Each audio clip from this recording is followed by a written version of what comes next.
Banyak yang komentar bahwasanya konten saya yang menanggapi kritiknya channel Gus Hasan Syarif itu dibantah lagi. Saya perhatikan panjang sekali bantahannya, tetapi judulnya tetap sama, bahwasanya menjadikan kitab ini sebagai dalil harus ada kitab sezaman.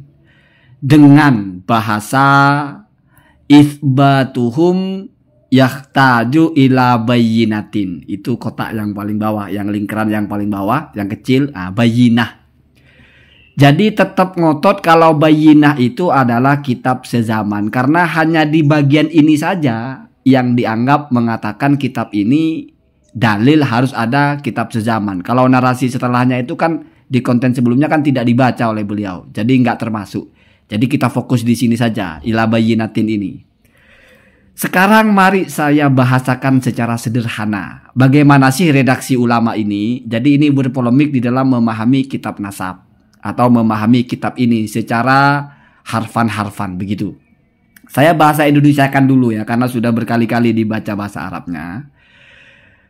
Kitab nasab itu tidak ada yang sempurna. Tidak mungkin sempurna karena kesempurnaan itu hanya milik Allah. Apa maksudnya tidak sempurna? Kok dikaitkan dengan kesempurnaan Allah? Kalau kesempurnaan Allah itu kan memang maha sempurna dalam segala hal. Sementara di sini kitab nasab tidak mungkin sempurna itu apa? Itu cara memahami adalah membaca siyak setelahnya atau redaksi setelahnya. Oh, ternyata di dalam menghimpun nama-nama. Jadi kitab nasab itu tidak ada yang menghimpun semua nama. Apa buktinya bahwa tidak sempurna maksudnya tidak menghimpun sebuah nama? Baca di situ ketika mencontohkan ketidaksempurnaan kitab nasab. Fa'ala sabilil misal. Ya. Jadi sebelumnya kan walabudda minatanwihi ila anna jami'a kutubil ansabi. Sudah jami ya, semua kitab nasab itu la yumkinu antakuna kamilatan, tidak mungkin sempurna. Fal kamalu lillahi wahda. Fa'ala sabilil misal, maka contoh. Ya, contoh atau bukti kalau tidak sempurna. Idza dzakartu anna rajulan aqaba khamsata auladin, kalau saya menyebut bahwa si fulan, kita ganti si Maman atau Mukidi, aqaba khamsata auladin, punya anak 5 orang. Anaknya A, B, C, D, E. 5 orang anaknya Mukidi. Kama wajadtuhu. Dari mana saya menulis itu? Sebagaimana saya menemukan keterangan itu. Ya, fil masadir. Di dalam berbagai sumber.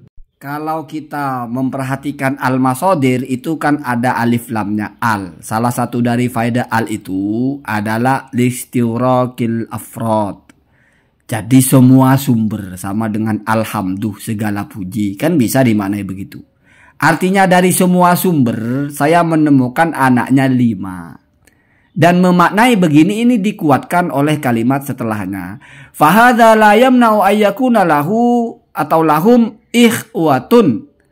Dan keadaan ini artinya apa? Dari semua sumber yang saya tulis anaknya cuma 5. Tidak boleh kalau ada anak yang lain. Maksudnya anak yang lain ini apa? Lam yadhkurhum an-nasabuna. Yang memang tidak pernah disebut oleh siapa itu? An-nasabuna, pakai al lagi. Oleh ulama-ulama nasab. Jadi jangankan yang pernah disebut. Yang tidak pernah disebut pun itu bisa jadi masih sah sebagai anaknya. Al-masadir semua kitab-kitab nasab. An-nasabun semua ahli nasab. Tidak ada di dalam al-masadir, tidak disebut oleh ulama nasab. Itu kan sepaket, Pak. Artinya ini bicara orang yang memang tidak ada kitabnya. Tapi masih tidak tidak boleh, ya. Tidak lalu layam naong ya, tidak lalu dilarang, begitu ya. Kemudian, nah ini pentingnya, walakin itsbatuhum yahtaju ila bayyinatin, tetapi tidak boleh asal-asalan ditambah. Kalau ada orang-orang yang tidak disebut, namanya saja sudah tidak disebut, ya, oleh kitab nasab di berbagai sumber kitab-kitab nasab, ya, tidak disebut oleh ulama nasab, ya. Jadi lam yadkurhum an-nasabun, ya. Berarti tidak ada di dalam al-masadir. Kenapa disebut tidak ada di dalam al-masadir? Karena di dalam al-masadir adanya cuma 5. Masih boleh ada anak yang lain, yang ke-6 dan seterusnya.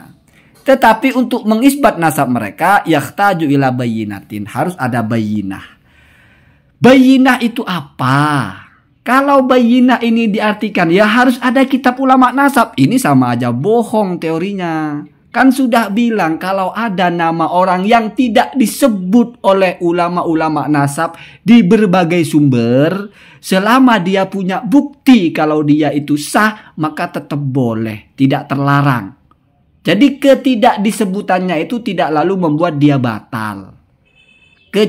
Akan tetapi untuk sah juga butuh bukti. Apa buktinya? Disebut oleh kitab nasab. Bayangkan coba.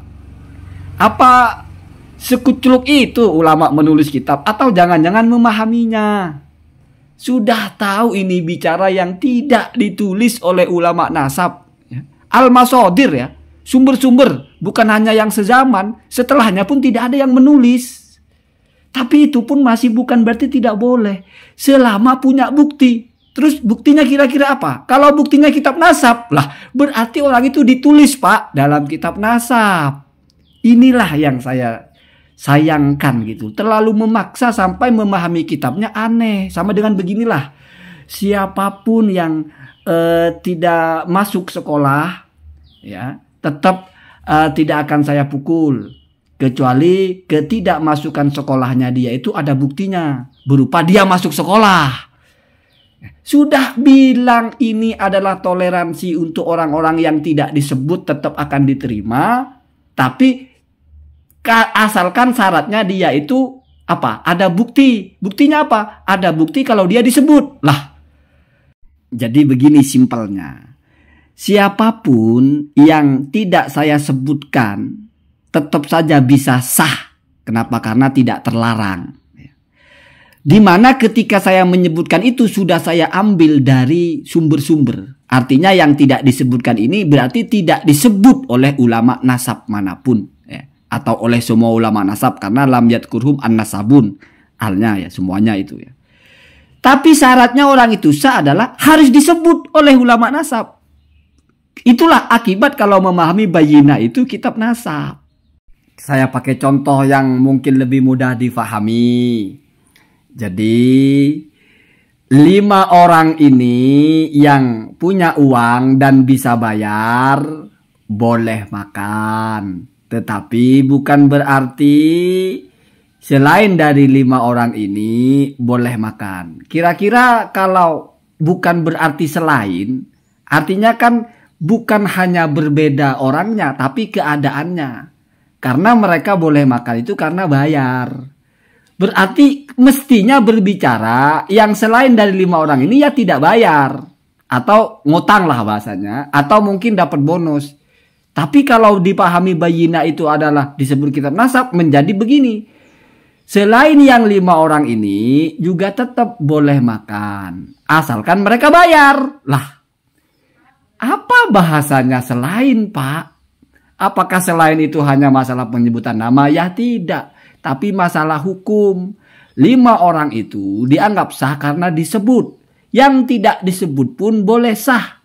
Selama punya bukti. Apa buktinya? Yaitu disebut. Nah. Bayangkan ya. Sengepreng itukah ulama ini nulis kitab nasab? Atau kita yang memahami terlalu memaksa?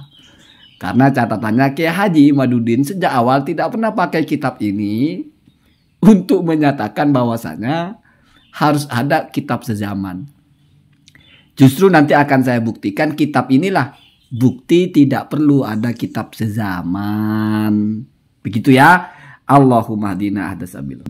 Mungkin nanti malam saya mau live. Semoga Sayyid Syarif Hasan itu Sayyid Syarif Hasan itu berkenan untuk berdiskusi. Pasti enak ya karena beliau bukan orang tidak ngerti ya.